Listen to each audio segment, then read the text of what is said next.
देखिए, जैसा आपने टाइटल देखा है या थंबनेल देखा है, जोसा की जो काउंसलिंग शेड्यूल है वो आ चुका है। तो एक बार देख लेते हैं शेड्यूल को और क्या क्या चीज़ों को ध्यान रखना है उनको देखेंगे, और मैं आपको वीडियो के एंड में एक लिस्ट प्रोवाइड करूंगा कि जो मेरे हिसाब से लाइक द आर्क जेनेसिस के हिसाब से आपकी प्रेफरेंस क्या होनी चाहिए। तो कैसे डाउनलोड करेंगे इसके लिए, तो आपको टाइप करना है जोसा, और शेड्यूल आप सर्च करेंगे तो यहाँ पर आप टाइप करेंगे तो यहाँ पर ये वाली वेबसाइट आ जाएगी josa.nic.in, और ये शेड्यूल्स पे क्लिक करो तो आपको ये वाला शेड्यूल मिल जाएगा। बस आपको उस पर क्लिक करना है तो एक नई फाइल खुल जाएगी। तो ये आपका जो है एक पीडीएफ डाउनलोड हो जाएगी। तो यही है कि इसको शेड्यूल में क्या है कि शेड्यूल ऑफ जोसा, इवेंट ऑफ जोसा 2024 ऑनलाइन रिपोर्टिंग है। तो आपकी वेडनेसडे 24 को रिजल्ट आ गया था जेई मेंस का, और संडे 9 जून को अनाउंसमेंट ऑफ जेई एडवांस हो जाएगा। ठीक है, वैसे हमारे लिए एडवांस मैटर नहीं करता है, क्योंकि जो भी आप तैयारी कर रहे हैं जेई मेंस के थ्रू तैयारी कर रहे हैं, तो आपका जो है कैंडिडेट रजिस्ट्रेशन चॉइस फिलिंग जो स्टार्ट होगी वो आपकी 10th ऑफ जून से स्टार्ट हो जाएगी। लाइक ये है, तो कैंडिडेट रजिस्ट्रेशन मतलब आपको एक बेसिक रजिस्ट्रेशन करना पड़ेगा, और फिर उसके बाद आपको चॉइस फिलिंग करनी पड़ेगी for the academic program under JoSAA. ठीक है, तो यहाँ पर स्टार्ट हो जाएगा।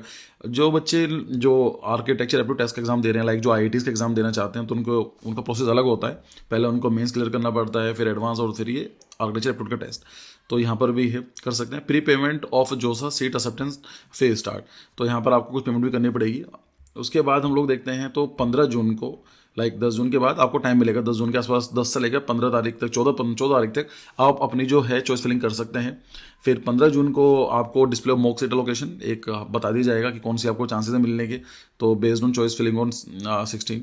उसके बाद आपको फिर ये भी है कि display of mock seat location 2 दोबारा भी दिखाया जाएगा, जो भी अपना 16 जून तक आप उसको करेंगे। अल्टीमेटली जो आपकी candidate registration choice filling for the academic under JoSAA end, तो आपको 18 जून को, लाइक 10 जून से लेकर 18 जून तक चॉइस फिलिंग आपको खत्म हो जाएगी। तो 18 जून से पहले पहले करनी है। अगर आप नहीं करेंगे तो ऑटोमेटिक सिस्टम लॉक कर देगा, अगर आपने चॉइस मतलब लॉक नहीं करी है तो याद रखना ये टाइम इंपॉर्टेंट है। वेडनेसडे 19 को क्या होगा, reconciliation of data verification validity of seat location, तो ये सब चीज़ें स्टार्ट हो जाएगी। फिर क्या होगा, राउंड 1 का नंबर आएगा। जैसा राउंड 1 स्टार्ट होंगे, राउंड 1, राउंड 2, राउंड 3, तो आई थिंक राउंड 5-6 होते हैं, यस।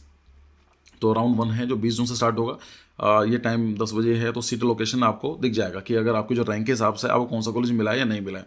ठीक है, द 20 जून, ऐसे ही अगेन 20 जून बाई 17, मतलब 5 बजे से लेकर जून 25 जून 2024 तक। ओके, 20 से लेकर 24 तक जो टाइम मिलेगा आपको, ऑनलाइन रिपोर्टिंग का टाइम मिलेगा। मतलब आपको कोई 4-5 दिन मिलेंगे जिसमें आपको रिपोर्ट करना पड़ेगा।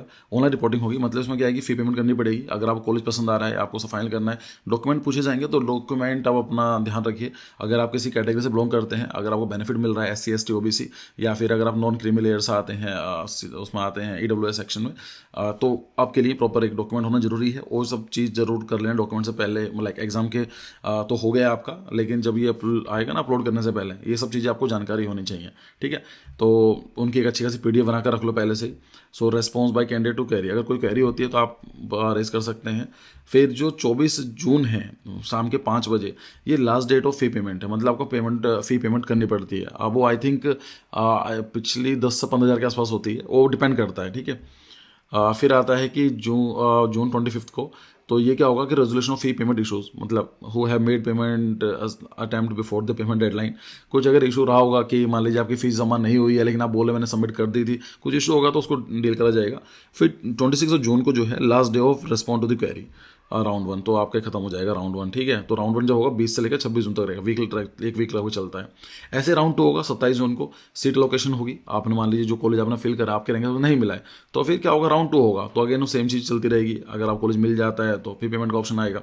ये सब चीज़ें चलती रहेंगी। ठीक है, फिर ऐसे ही राउंड 2 है, ऐसे ही राउंड 3 है, राउंड 4, ये सब आई थिंक सेम ही है। और for NITs and system only, तो यहाँ पर है कि जो भी है आपका, अल्टीमेटली आपको कॉलेज मिलना होगा तो पहले दूसरा राउंड में मिल जाना चाहिए। उसके बाद आप ट्राई कर सकते हैं, लेकिन अगर आपका 3rd 4th राउंड पे नहीं मिल रहा है तो you should explore some other options, right. तो ये चीज़ें हैं। और मैंने एक वीडियो भी अपलोड की है जोसा काउंसलिंग का प्रोसेस का क्या प्रोसेस रहता है। उस वीडियो का भी मैं आई बटन पर डाल दूंगा, उसको भी देख लीजिए। उसके अंदर मैंने सब कुछ डिस्कस किया हुआ है कि प्रोसेस कैसा होने वाला है, क्या क्या चीज़ें हैं, क्या रहता है काउंसलिंग। तो ठीक है, लेकिन आपको कौन सा कॉलेज मिल सकता है, उसके चांसेस क्या हैं, तो वो सब चीज़ें मैंने उसमें डिस्कस की हैं। बाकी हम बात करते हैं कि जैसा उससे बात की थी कि मैं आपको मेरी तरफ से एक लिस्ट देना चाहता हूँ, तो उसमें यही है। अब उसका फॉर्मूला क्या रहा है वो मैंने आपको डिस्कस किया उसी वीडियो में। अगेन उसका आई बटन पर आपको लिंक मिल जाएगा। तो यहाँ पर ये है कि मेरे हिसाब से आपकी जो कॉलेज की चॉइस होनी चाहिए। वो कई चीज़ों पर डिपेंड करती है, आपकी लोकेशन कहाँ पर है। अब मान लीजिए आप रहते हैं कश्मीर में, तो अगर हो सकता है कि आपको साउदर्न स्टेट्स में थोड़ा सा जाना प्रेफरेबल ना हो, तो अपने हिसाब से देख लेना। लेकिन जो मेरे हिसाब से है, कट ऑफ के हिसाब से, कॉलेज के हिसाब से, तो ये सबसे ऊपर प्रेफरेंस होनी चाहिए आपकी NIT SP दिल्ली। तो आप लोग जानते ही हैं, मतलब मैंने कट ऑफ के हिसाब से डिसाइड किया है कि पहले राउंड में कट ऑफ कितनी गई थी, लास्ट राउंड में कट ऑफ कितनी गई थी, उनके हिसाब से मैंने उसका एवरेज निकाल के करा है। So school of planning and architecture जो है, जो दिल्ली का जो ब्रांच है, जो मेन ब्रांच है, वो 69 उसके रैंक के हिसाब से। तो पहली प्रेफरेंस आपकी ये होनी चाहिए। फिर होनी चाहिए school of planning and architecture Bhopal, second number आप ये कर सकते हैं। फिर NIT जो 3 लिए, तीसरा चूज कर सकते हैं। फोर्थ नंबर पर school of planning and architecture Vijayawada. 3 और 4 को आप शफल कर सकते हैं, लाइक इसमें ज़्यादा कोई फर्क नहीं है, लेकिन आप देख लेना, ठीक है। तिरुचिपल्ली हो सकता है कि आपके लिए इतना ज़्यादा लाइक इंटरेस्ट ना रहे। NIT कैलीकट, फिर NIT राउरकेला है, फिर MNIT जो है जयपुर में है, उसको आप देख सकते हैं। Visvesvaraya national institute of technology है जो नागपुर है, वहाँ पे आप देख सकते हैं। Maulana Azad national institute of technology Bhopal. BITS Ranchi है, Indian institute of engineering science and technology, फिर शिवपुर जो है, इसको ट्राई कर सकते हैं। बाकी NIT रायपुर है, फिर पटना है, और NIT हमीरपुर है। तो ये सब चीज़ें एक तरह से प्रेफरेंस है, थोड़ी बहुत ऊपर नीचे हो सकती है।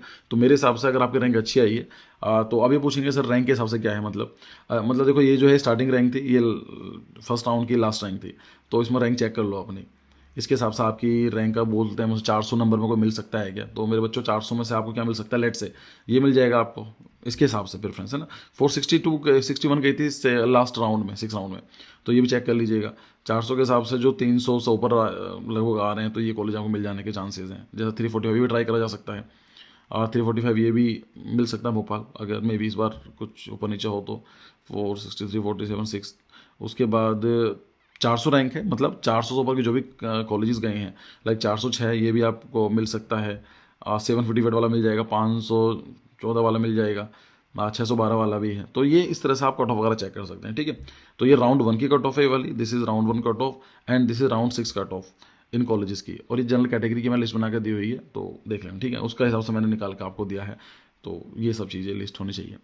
आई गेस इसमें कुछ ज़्यादा और समझाने वाली बात थी नहीं, लेकिन जो मेन मोटिव था इस वीडियो का यही आपको बताना कि काउंसलिंग स्टार्ट होने वाली है। अब ऐसा मत करना कि आपको पता ही ना चले, ठीक है। तो जो बेसिक चीज़ें हैं, आपके डॉक्यूमेंट्स हैं, उनको PDF बनाकर पहले से ही रख लो।